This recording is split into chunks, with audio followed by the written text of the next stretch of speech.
Muli pong nagbabalik ang inyong lingkod, Mr. Ukol, para magbigay ng tips at giya para sa araw po ng Martes. Yes, Martes po. May karera po Martes. May 7, 2024. Yung gagamiting system race po is GBT, Group Based on Time po. Itong 7 karerang lalargahan, puro group based on time. Shoutout tayo, Ronaldo Terrano, Aterana, shoutout. Maraming salamat sa suporta. Kay Boss RB Borja Gonzales, kay Boss Gilbert Lumuntad, kay Boss Rene Nieva, kay Boss Carmelo Garcia, kay Boss Chris Garcia, kay Sir AJ Villasis, kay Sir Danilo de la Cruz, kay Sir Jojo de los Santos, at magkapatid na Deo and Larry. Maraming salamat po. Race number 1 po tayo. Race number 1, ito po yung start ng ating winner take all event. Meron tayong 4 na kalahok. Ito naman yung GBT 11, yung group based on time number 11. Dito ang gusto ko yung may Jopay. Basa ko kasi dito 3 yung mabilis at 1 diremate.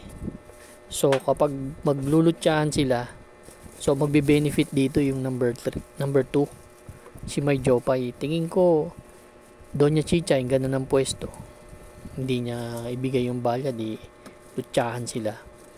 Spirit of Might, bandera nakaraan kila Easy Way. Si Runway 10, bumandera din nakaraan.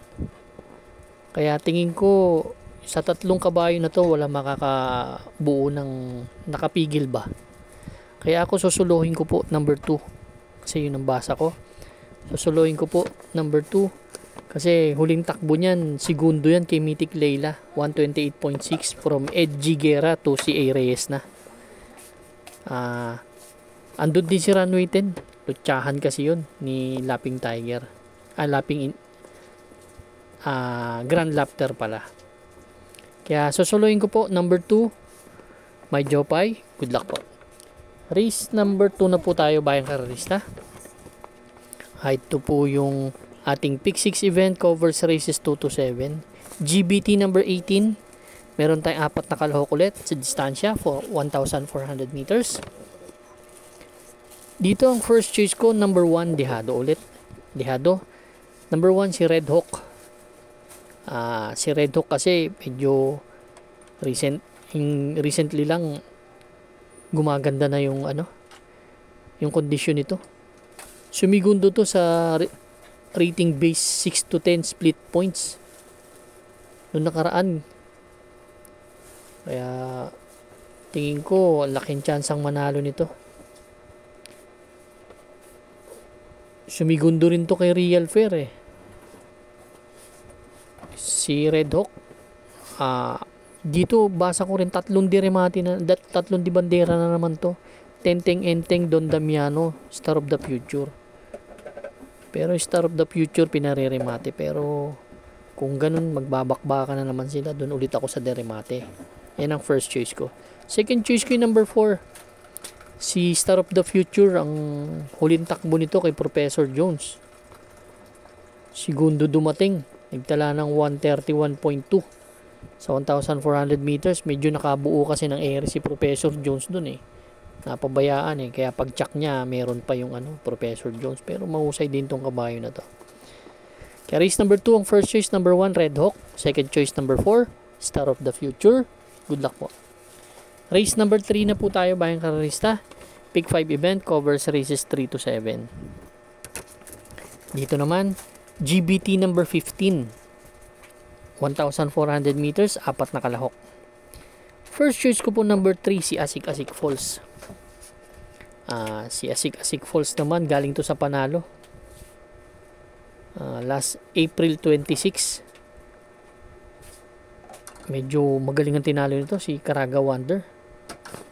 From JD Flores to JT Pabilig. Actually, napanalo na naman ni JT Pabilig yan. napapanalo niya yan. Gumawa nga ng 1.13 media yan nung napanalo ni JT Pabilik sa 1,200 meters.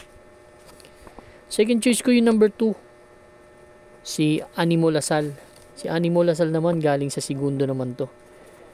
Inabot lang to ni make or break. 130.6, same rider ang sasakay. Dito kasi pwedeng mauna si Animo Lasal. Then nakatutok lang yung tres. Pero pwedeng, kasi si Asik-Asik Falls may tulin po yan ha. Baka kung ayaw nilang mauna, kumuha ng harapan yan. Pero ang basa ko dyan kasi kay Asik-Asik Falls, pinaririmati pag JT Pabilik ang may sakay. Kaya race number 3, ang first choice number 3, Asik-Asik Falls. Second choice number 2, Animo Lasal. Good luck po. Race number 4 na po tayo, bayang kararista. Start po ito ng ating Peak 4 event. Covers races 4 to 7, another 1,400 meters and another 4 entries tayo. Dito unang pili ko si Advance Party. Si Advance Party kasi tingin ko wala makakamatch ng speed niya. Mabilis masyado to. May 1.15 to nakaraan na tinala dun kila Lumunso Dan Pauls, nagtala ng 2.23 media yan. Pero may 13 media 22 yan nung tumakbo kila Kalanggaman Island. Siya nauna dun. Medyo home stretch na, hindi pa rin nila inaabutan to. Kaya para sa akin si JT Pabilik magaling pumigil to eh.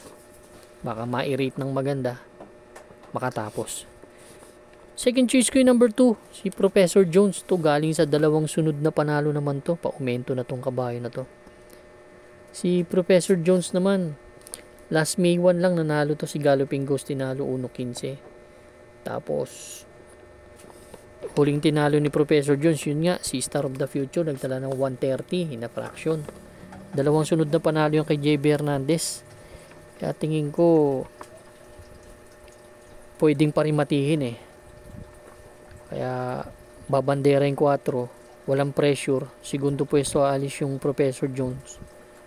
Tingin ko yung dalawang nakikita kong pwedeng manalo. Pero hindi ko dinidiscount yung number 2 si Petron, bagong baba po yan. Galing ng 16 to 21 split points yan si Petron. Galing pa nga sa 22 to 27 yan eh. Kaya bumaba na ng bumaba. Kaya lang hindi ko kursonada kasi wala pa akong nakikitang magandang kilos, pero may panalo po yan. Kaya dito sa race number 4, ang first choice ko number 4, Advance Party. Second choice number 1, Professor Jones. Good luck po. Race number 5 na po tayo, bayang kararista. Dito naman, last DD plus 1 event natin. Last XD. May 4 na kalahok ulit. 1,400 meters. GBT number 14. GBT 14 tong karera na to. First choice number 3, Majestic Star. Galing to sa panalo. Si Majestic Star. Actually, last April 27 lang. Galing ng tinalo nito. Magnolia Yana tinalo nito. Same rider. Tingin ko pwedeng umulit. Galing ng tinalo eh. Medyo nasa 11 to 15 split na yung tinalo niya. Kaya yan ang first choice ko. Second choice ko na rin yung number 1. Number 2, I Tell You. Si I Tell You naman, 11 to 15 split din ang grupo niyan. Kaya itong dalawang to bagong baba sa grupo to eh. Kumbaga, hindi naman bagong baba, kumbaga grupo talaga nila itong grupo na to. Maganda lang dito, pareho silang diremati ni Majestic Star na minsan may tulin yan, tapos 4 na kalahok lang. Hindi talaga tuloy-tuloy ang remati ng dalawa na to. Kaya tingin ko itong dalawa maglalaban. Kaya race number 5 ang first choice, Majestic Star. Second choice number 2, I Tell You. Good luck po. Race number 6 na po tayo, bayang kararista. The penultimate race, 1,400 meters. Meron naman tayo dito 5 kalahok. GBT number 20. Gusto ko dito number 5, Helgay. Si Helgay naman, bumaba na ng bumaba. Galing sa 22 to 27. Bumaba ng 16 to 21.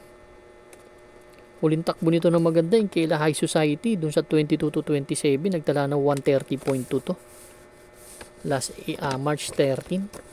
Yung grupo na to, grupo 5 to Mga non-placer nga to Yung grupo na to, non-placer. Biro mo si Helgay mapupunta rito. Kaya para sa akin, solo po ito. Number 5, Helgay. Good luck po. Number 7 na tayo. Bayang Karerista. Last and final race for tonight.